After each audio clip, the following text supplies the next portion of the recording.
Hello बच्चों, क्या हाल चाल। आशा करता हूं आप सब बहुत अच्छे होंगे। तो देखिए बच्चों, एक बार फिर से हम लोग आप सबके सामने आ गए हैं और आज जीवन परिचय की महासीरीज जो कि हमने शुरू किया था, उसमें आज हम एक बहुत महत्वपूर्ण लेखक का जीवन परिचय आप सबके समक्ष में लेके हाजिर हो गए हैं। और वो लेखक और कोई नहीं, मैथिली शरण गुप्त जी हैं, जिनको कि हम लोग दद्दा के उपनाम से जानते हैं, जिनको कि भारत का दद्दा कहा जाता था या दद्दा मैथिली शरण गुप्त कहा जाता था।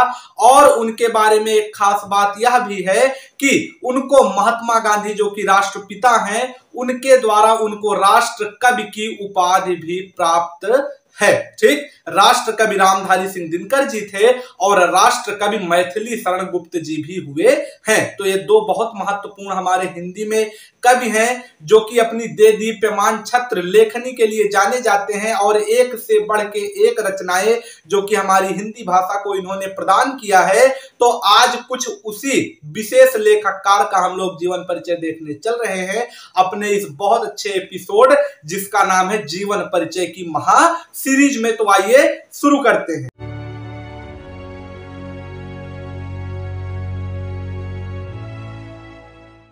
तो देखिए, सबसे पहली बात यदि हम बात करें मैथिली शरण गुप्त जी के बारे में, तो इनका इतिहास जो है वो रजवाड़ों वाला इतिहास है। इनके पिताजी जो थे वो राजा थे। क्या थे? राजा थे। तो उसके पहले आइए थोड़ा सा हम बात कर लेते हैं इनकी कुछ विशेषताओं के बारे में, उसके बाद इनके जन्म पे चलेंगे और इनके थोड़े से इतिहास पे भी हम लोग फोकस करेंगे। तो देखिए बच्चों, सबसे पहली बात यह है कि जिस भी रस को मैथिली शरण गुप्त जी ने छुआ है उसको इन्होंने बिल्कुल अमृत कर दिया है। किस प्रकार से? ठीक उसी प्रकार से जैसे इन्होंने जब श्रृंगार रस को छुआ तो प्रेम की भाषा में, प्रेम की लिपि में ऐसी ऐसी रचनाओं को इन्होंने हिंदी को दे दी कि जो अद्वितीय थी, अप्रतिम थी और उसकी तुलना और किसी लेखक कार्य से नहीं की जा सकती। ठीक, दूसरी बात अगर हम करें तो इन्होंने जब वियोग रस मतलब दुख वाला, जब इन्होंने कुछ दुख का वर्णन किया तब भी इन्होंने अपनी लेखनी में अद्वितीय रचनाओं को इन्होंने प्रकट किया है, जिसमें कि हम लोग देख सकते हैं कैकेयी का अनुताप, जिसको कि इन्होंने साकेत महाकाव्य का एक छोटा सा खंड है जो कि कक्षा 12 के बच्चे पढ़ते हैं, उसको कहा यह जाता है कि महाकवि तुलसीदास जी के बाद जो कि उन्होंने रामचरितमानस लिखा था, तो भगवान श्री राम के चरित्र पे आधारित रामचरितमानस के बाद द्वितीय सर्वश्रेष्ठ जो महाकाव्य लिखा गया है वो साकेत महाकाव्य है और वो दद्दा मैथिली शरण गुप्त जी द्वारा ही लिखा गया है। अब देखिए बच्चों, अगला क्या है? तो अगला है प्रकृति का वर्णन। प्रकृति का वर्णन किस प्रकार से? जब इन्होंने पंचवटी की चारु चंद्र की चंचल किरणें खेल रही हैं जल थल में, स्वच्छ चांदनी बिछी हुई है अवनी और अंबर तल में, जब इस रचना को इन्होंने लिखा था तब वहां से इन्होंने प्रकृति का भी एक बहुत बेहतरीन अद्वितीय वर्णन उस रचना में किया है। और एक ही नहीं, अनगिनत रचनाओं को दद्दा मैथिली शरण गुप्त जी ने माता हिंदी को प्रदान किया है। अब देखिए, उसके बाद यदि पति के वियोग में, मतलब कोई पत्नी है जब वो अपने पति के वियोग में चली जाती है, उस पे भी इनकी जादूगर लेखनी बहुत बेहतरीन ढंग से चली है। उसको हम लोग देख सकते हैं कक्षा 12 में कैकेयी के अनुताप के बाद जो इन्होंने गीत नामक शीर्षक लिखा है, उसमें माता उर्मिला जो कि लक्ष्मण जी की पत्नी है, जब भैया लक्ष्मण माता सीता और भैया राम जी के साथ 14 वर्षों के वनवास में चले जाते हैं, तब माता उर्मिला अपने पति श्री लक्ष्मण जी के वियोग में जब यहाँ अयोध्या में रहती हैं तो उनको अलग अलग, जैसे इन्होंने लिखा है कि निरख सखी यह खंजर आयो, ठीक, कुछ इस प्रकार से गीत के शीर्षक में इन्होंने लिखा है। तो वहां से बड़ी बेहतरीन वियोग रस जो कि करुण रस की रचना है उसको भी हमको देखने को मिलती है। तो लगभग हर जगह हमको दद्दा मैथिली शरण गुप्त जी के जादूगर लेखनी के दर्शन होते हैं और इनकी रचनाएं जो हैं वो एक निराश मनुष्य को, टूटे हुए व्यक्ति को भी उसकी एक एनर्जी जो कि कहते हैं कि कॉन्फिडेंस जिसका लूज हो जाता है, उसके लिए भी इनकी जितनी रचनाएं हैं वो ये मान के चलिए कि यदि उस व्यक्ति को किसी भी प्रकार की दवा ना दी जाए, सिर्फ इनकी रचनाओं के द्वारा ही उसको ठीक करने का प्रयास किया जाए तो वो ज्यादा कारगर होगा किसी भी दवा को छोड़ करके किस प्रकार से दद्दा लिखते हैं कि नर हो न निराश करो मन को, कुछ काम करो कुछ काम करो, जग में रहकर कुछ नाम करो, यह जन्म हुआ कुछ अर्थ अहो, संभलो उसमें जहां व्यर्थ न हो, कुछ तो उपयुक्त करो तन को नर हो न निराश करो मन को, कुछ काम करो कुछ काम करो, जग में रहकर कुछ नाम करो। कुछ इस प्रकार से इनकी जो रचनाएं हैं वो एक प्रकार से बिल्कुल किसी भी हारे हुए मनुष्य के अंदर एक नई प्राण को भर देती हैं, प्राण संरचना उसके अंदर कर देती हैं। अब देखिए बच्चों, उसके बाद में यदि इनकी राष्ट्रवादी कविताओं के ऊपर भी ध्यान दिया जाए तो वो भी बड़ी बेहतरीन तरीकों से इन्होंने लिखा है।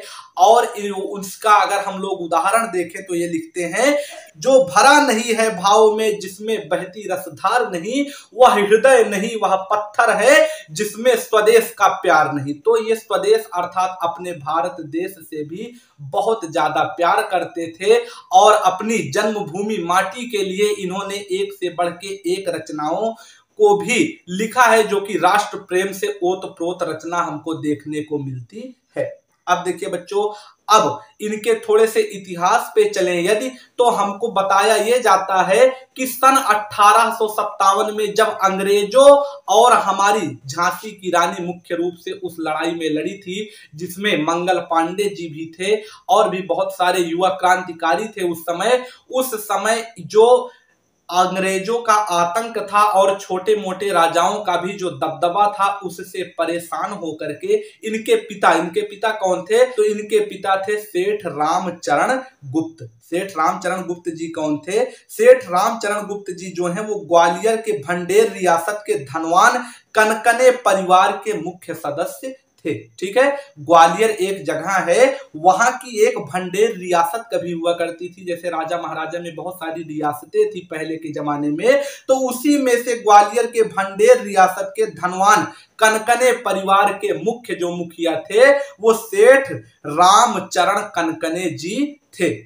तो क्या हुआ कि जब अंग्रेजों का आतंक बहुत ज्यादा बढ़ गया तो उन्होंने उस जगह ग्वालियर को छोड़ करके वो लोग झांसी के चिरगांव में आके बस गए। अब जब झांसी के चिरगांव में आके बस गए तो उनका जो बिजनेस था उसको उन्होंने बहुत बेहतरीन तरीके से अग्रसर किया, अपना व्यवसाय को बढ़ाया और यहाँ आके उनकी किस्मत इतनी ज्यादा चमक गई कि उनके पास सैकड़ों नौकर, सैकड़ों हवेलियां, बैल, घोड़े, ऊंट, हाथी, जो उस जमाने की बहुत बेहतरीन बहुत नायाब चीजें हुआ करती थी, वह सब सेठ रामचरण गुप्त जी के पास हो गई। उनके पास किसी भी चीज की धन संपदा, ऐश्वर्य, आराम, किसी भी चीज की कोई भी कमी ना थी। फिर क्या हुआ? उसके बाद में क्या हुआ कि जो उनका परिवार था कनकने परिवार, उसमें दद्दा मैथिली शरण गुप्त जी का जन्म हुआ। जन्म कब हुआ था? सन 1886 ईस्वी में चिरगांव में दद्दा मैथिली शरण जी का जन्म हुआ। और जब वहां पे इनका जन्म हुआ तो इनकी माता जी का नाम था श्रीमती काशीबाई, और उसी के इनके जन्म के बाद में इनका जो लालन पालन था, इनका जो दुलार था, वो बड़े बेहतरीन ढंग से हुआ। क्यों? क्योंकि इनके पिताजी के पास अकूत की संपत्ति थी, किसी भी प्रकार की पैसे कौड़ी की कोई कमी नहीं थी, और उसी के चलते हुए इनके पिताजी चाहते थे कि हमारा जो लड़का है वो डिप्टी कलेक्टर बने, लेकिन नियति को तो कुछ और ही मंजूर था। और दद्दा मैथिली शरण गुप्त जी की जो कविताएं हैं, जो उनको उनकी नियति ने बनाया है, उसको छोड़ के और कोई भी पेशा शायद वो अगर चाहते भी तब भी उनको सूट ना करता। कुछ इस प्रकार से उन्होंने हिंदी की पूरी जिंदगी सेवा की है। तो उसी के साथ साथ क्या हुआ कि पिताजी चाहते थे कि लड़का जो है वो हमारा डिप्टी कलेक्टर बन जाए, लेकिन लड़के को तो कुछ और ही मंजूर था।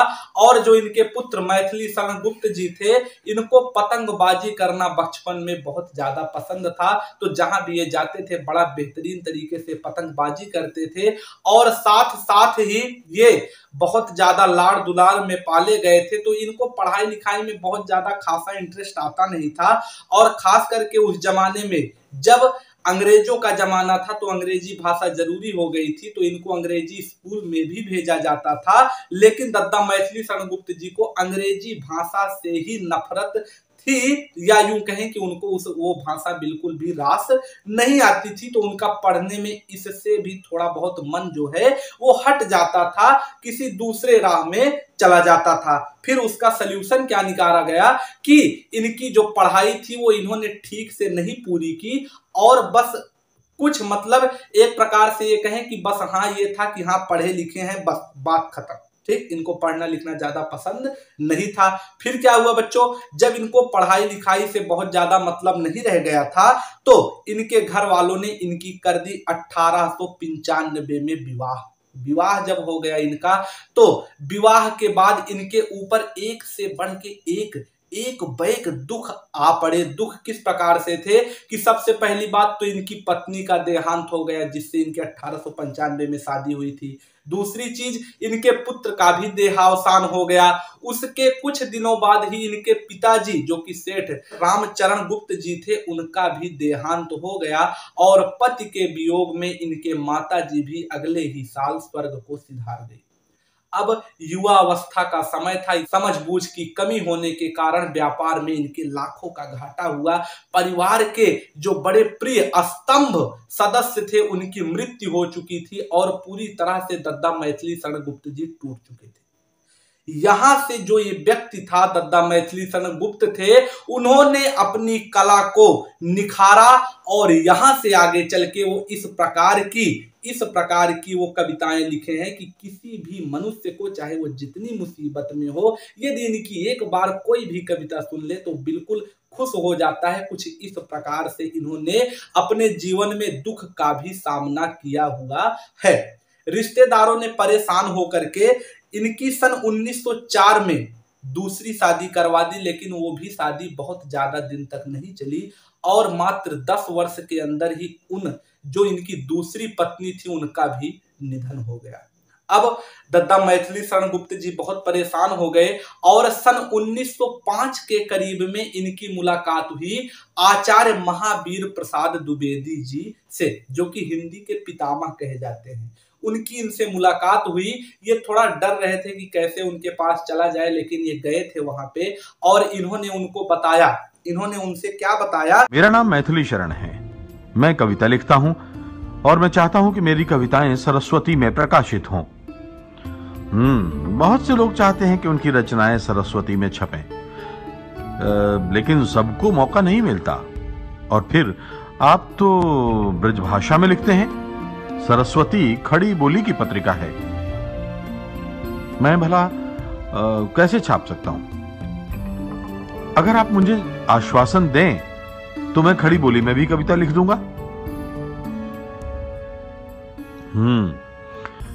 ठीक है, तो पहले आप कोई कविता हमें भेजिए तो सही। अगर छपने लायक होगी तो हम जरूर प्रकाशित करेंगे। ठीक है, मैं अपनी कविताएं रसिकेंद्र के नाम से भेजूंगा। अब आप रसिकेंद्र बनने की इच्छा छोड़िए, वो जमाना चला गया। तो वहां से सन 1907 ईस्वी में इन्होंने हेमंत नामक पहली खड़ी बोली की कविता लिखी और आचार्य महावीर प्रसाद द्विवेदी जी को दे दिया। उसके बाद इनकी जो कविता थी वो पब्लिश कर दी गई, और वहां से इनका जो हिंदी में कविताओं का सिलसिला है वो एक लगातार चलता रहा, और उसमें किसी भी प्रकार की कोई भी दिक्कत इनको महावीर प्रसाद द्विवेदी जी के सानिध्य में आने से नहीं हुई, और इनकी कविताओं का जो सिलसिला था वो एक के बाद एक करके चलता रहा, और यहीं से इनके जीवन में हिंदी के प्रति एक नया टर्निंग पॉइंट आया, और यहीं से ये बहुत बड़े महान, या यूं कहें कि बदनाम लेखक हिंदी के होके उभरे। उसके बाद देखिए बच्चों, उसके बाद क्या हुआ था कि महावीर प्रसाद द्विवेदी जी जो थे उस समय लगभग 1900 से थोड़ा सा पहले, जैसे 1905 का टाइम था, तो उस समय ब्रज भाषा की कविताओं का बड़ा बोलबाला था। तो उसको कम करने के लिए आचार्य महावीर प्रसाद द्विवेदी जी हिंदी के बहुत बड़े बड़े अलग अलग जगह मीटिंग करते थे, उसमें वहां पे सभी लोगों को बुलाते थे, और हिंदी के कवियों को भी बहुत ज्यादा हिंदी की सेवा में कार्यरत होने के लिए बार बार कहते थे कि आप ब्रज भाषा की कविताओं को तो करते ही रहिए, लेकिन हिंदी पे भी ध्यान दीजिए, क्योंकि हिंदी भाषा बड़ी जरूरी है। और वहीं से जब इनको मैथिली शरण गुप्त जी के अंदर कुछ खास दिखा हिंदी के प्रति, तो एक प्रकार से ये उनको मतलब महावीर प्रसाद द्विवेदी जी मैथिली शरण गुप्त जी को अपना शिष्य मान लिए और वो इनको अपना आध्यात्मिक गुरु मान लिए। और उस पे दद्दा ने लिखा भी है कि करते तुलसीदास भी कैसे मानस नाद, महावीर का यदि उन्हें मिलता नहीं प्रसाद। कि करते तुलसीदास भी कैसे मानस नाद, अर्थात तुलसीदास जी यहाँ पे उन्होंने किसको मान लिया है, खुद को मान लिया है। और मानस का नाद मतलब अपनी रचनाओं को उन्होंने मानस श्री रामचरित मानस का स्वरूप दे दिया है। लेकिन तुलसीदास भी कैसे श्री रामचरित मानस को लिख पाए थे, महावीर अर्थात भगवान बजरंगबली का यदि उन्हें मिलता नहीं प्रसाद। कि बजरंगबली ने जिस प्रकार तोते का रूप धारण करके उनको सारी राम कथा सुनाई और वो लिखते हुए चले गए, ठीक उसी प्रकार से इनके जीवन में भी महावीर प्रसाद द्विवेदी जी का बहुत बड़ा रोल रहा, जिसका ये पूरा श्रेय अपने गुरु आध्यात्मिक गुरु महावीर प्रसाद द्विवेदी जी को ही दिया करते हैं। अब देखिए बच्चों, अंत में क्या हुआ कि जब ये बहुत ज्यादा फेमस हो गए, एक के बाद एक करके इनकी कविताएं बहुत ज्यादा आज के भाषा में कहें तो वायरल होने लगी, तब क्या हुआ था, इनका जो हिंदी के प्रति सिलसिला था, जो इनका दबदबा था, तो वो एकाएक बढ़ता हुआ चला गया। और उसके बाद में सन 1954 में इनको भारत सरकार द्वारा पद्म भूषण से भी नवाजा गया था। ठीक, हिंदी की सेवा करते रहे ये। सन 1952 में ये राज्यसभा के सदस्य मनोनीत हुए और 12 वर्षों पश्चात 12 वर्ष जब व्यतीत हो गए, तब इन्होंने वहां से अपनी मतलब इनको वहां से रिटायर किया गया और ये 1964 ईस्वी में अपने घर, अपने जहां पे इनका जन्म हुआ था झांसी के चिरगांव, ये वापस आ गए। और ये सदैव ही चाहते थे कि जहां मेरा घर है, जहां मेरे परिवार के लोग रहते हैं, वहीं मेरी मृत्यु भी हो। और दिन 11 जुलाई सन 1964 को रात में 2 बजे अचानक इनके हृदय की गति रुक गई। उसी के कारण इन्होंने, इनकी जो मृत्यु थी वो इनके सन्निकट आ गई और इनका देहावसान हो गया। तो यहां तक इनके जो जीवन का सफर था वो अद्वितीय था। जितनी ज्यादा इन्होंने हो सका हिंदी की सेवा किए और अंत में दद्दा मैथिली शरण गुप्त जी ऐसे ऐसे जीवन के मूल मंत्र देके हिंदी भाषियों को चले गए हैं कि यदि इनकी कोई भी कविता एक बार पढ़ ली जाए पूरे मन से, तो ये मान के चलिए कि वो संजीवनी बूटी के समान हिंदी प्रेमियों के लिए काम करेगी। और देखिए बच्चों, उसके बाद में क्या हुआ, यदि इनकी रचनाओं की बात करें तो इनकी रचना भारत भारती जो कि 1912 ईस्वी में इन्होंने लिखा था, पंचवटी जो कि 1925 ईस्वी में, जयद्रथवत जो कि 1910 ईस्वी में, यशोधरा जो कि महाकाव्य है 1932 में, और साकेत महाकाव्य सन 1931 में इन्होंने लिखा था। साथ साथ जय भारत और अनग नामक महत्वपूर्ण रचनाओं को भी इन्होंने हिंदी को दिया है। हिंदी की सेवा करने के लिए इनको हिंदुस्तान अकादमी पुरस्कार जो कि 1935 ईस्वी में मिला था, मंगला प्रसाद पारितोषिक पुरस्कार जो कि 1937 ईस्वी में मिला था, और साहित्य वाचस्पति पुरस्कार जो कि 1946 ईस्वी में इनको दिया गया। और भारत सरकार द्वारा 1954 ईस्वी में पद्म भूषण से भी इनको सम्मानित किया गया था।